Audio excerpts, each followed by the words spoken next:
पुष्पा 2 की शुरुआत होती है आईपीएस भंवर सिंह शेखावत से। पुष्पा की बेइज्जती करवाने के बाद शेखावत अपने घर चला जाता है और सोचने लगता है कि पुष्पा से बदला कैसे लिया जाए। और दूसरी तरफ पुष्पा अपनी शादी में पहुंच जाता है। वहां पर सभी लोग उसको बिना कपड़े के देखकर हैरान हो जाते हैं। पुष्पा की शादी शुरू हो जाती है। जैसे ही पुष्पा और श्रीवल्ली फेरे लेने के लिए उठते हैं, तभी वहां पर पुष्पा का बड़ा भाई शादी रोकने के लिए आ जाता है। पुष्पा का भाई सभी के बीच में पुष्पा की बेइज्जती करने लगता है। पुष्पा उसे मारने के लिए जाता है, तभी पुष्पा की माँ उसे रोक लेती है। पर पुष्पा का बड़ा भाई पुष्पा की माँ को बुरा भला कहने लगता है। तब पुष्पा उसे मारने के लिए जाता है। पुष्पा अपने भाई को खूब मारता है और अपने भाई से वो चेन भी छीन लेता है जो उसने उससे बचपन में छीनी थी। थोड़ी देर में वहां पर पुष्पा की भतीजी आकर उसे रोक देती है। पुष्पा का बड़ा भाई अधमरा हो जाता है। अब सभी लोग पुष्पा के भाई को हॉस्पिटल ले जाते हैं और यहाँ पर पुष्पा की शादी दोबारा से शुरू हो जाती है और अब शादी पूरी भी हो जाती है। अगले दिन हमें दिखाया जाता है कि शेखावत अपने घर में बैठा है और सोच रहा है कि पुष्पा से अपनी बेइज्जती का बदला कैसे लिया जाए। दूसरी तरफ हमें जोली रेड्डी को दिखाया जाता है कि धीरे धीरे करके वो भी ठीक हो रहा है। और दूसरी तरफ मंगल सीनू का गला उसकी पत्नी ने काट दिया था। वो भी बेड पर पड़ा है और उसकी पत्नी और वो भी सोच रहे हैं कि मंगल सीनू के साले की मौत का बदला पुष्पा से कैसे लिया जाए। शेखावत पुष्पा के सभी दुश्मनों को इकट्ठा करने के लिए पुष्पा का बैकग्राउंड जानने लगता है। शेखावत को पता चल जाता है कि पुष्पा के कई दुश्मन हैं। शेखावत जानता था कि पुष्पा अब काफी बड़ा आदमी बन चुका है। वो अब अकेला पुष्पा का कुछ नहीं बिगाड़ सकता, क्योंकि पुष्पा के सर पर अब एमएलए का हाथ है। इसीलिए शेखावत पुष्पा के सभी दुश्मनों को इकट्ठा करने में लग जाता है।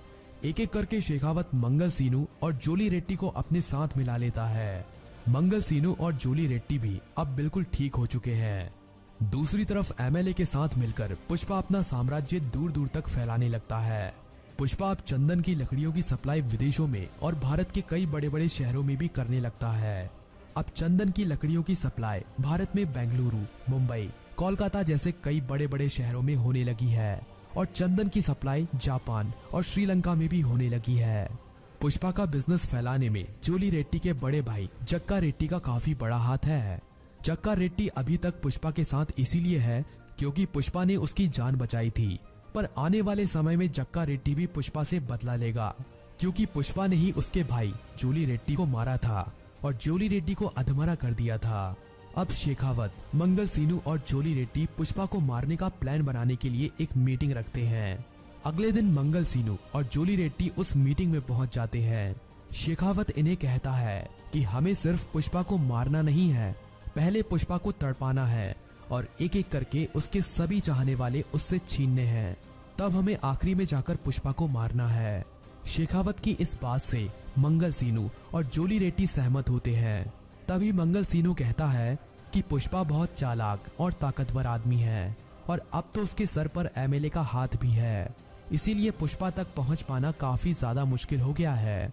पर शेखावत कहता है कि अगर तुम दोनों मेरा साथ दो तो हम तीनों मिलकर पुष्पा को कुत्ते की मौत मारेंगे। पर हमें पुष्पा को मारने के लिए एक जबरदस्त प्लान तैयार करना पड़ेगा। शेखावत कहता है कि प्लान सोचने के बाद मैं तुम्हें फोन करूंगा और हम इसके बाद एक मीटिंग और करेंगे जिसमें हम पुष्पा को मारने के लिए हमारे प्लान के ऊपर बातचीत करेंगे। और यहीं पर मीटिंग खत्म हो जाती है। अब हमें पुष्पा और श्रीवल्ली को दिखाया जाता है। पुष्पा अपने ही घर पर सिंडिकेट की मीटिंग कर रहा होता है। तभी श्रीवल्ली काफी खुश थी और पुष्पा के पास आती है और पुष्पा के गले लग जाती है और पुष्पा को बताती है कि वो माँ बनने वाली है। पुष्पा ये सुनकर काफी खुश होता है। पुष्पा एक काफी बड़ी पार्टी का ऐलान कर देता है।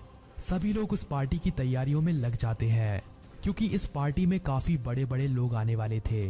कई मंत्री, एमएलए और दिल्ली, बेंगलुरु, मुंबई से कई बड़े बड़े लोग पुष्पा की इस पार्टी में आने वाले थे। और इसी पार्टी में चेन्नई से मुर्गन भी आने वाला था और मुर्गन पुष्पा को एक काफी बड़ा ऑर्डर भी देने वाला था। शेखावत को ये बात पता चल जाती है कि पुष्पा अपने घर में काफी बड़ी पार्टी करने वाला है। शेखावत प्लान बनाता है कि वो इस पार्टी में पुष्पा के ऊपर हमला करेगा और उसे मारेगा। इस प्लान को बताने के लिए शेखावत मंगल सीनू और जोली रेड्डी को फोन करता है। शेखावत इन दोनों को अपना प्लान बताता है।